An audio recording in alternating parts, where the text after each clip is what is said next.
yo makare kwa dhimbe duol ma ochung'ne winjo ng'ur ma wuok e duond buche koro ng'ado ni kata jagoro maduong mar Jubilee en Kanini Kega.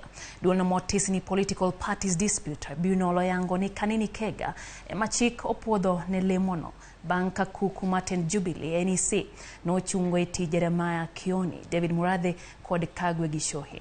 Eromo mano bagi kokalo e yor lony manyasani, duol no wito oko ng'ur manyocha opedhe gi Jeremiah Kioni mar kwedo telo manyien mar Jubilee. Duol no bende owito oko ng'ur manyocha opedhi e nyime mar seyo jandik duond buche Anderitu kuom ne puodho kang' mar timo lokruok e duond bura mar Jubilee kokale barua manondik tarik 19 dwe mar abich higani. Give me the list. Yeah. Are we good to vote? KTA number.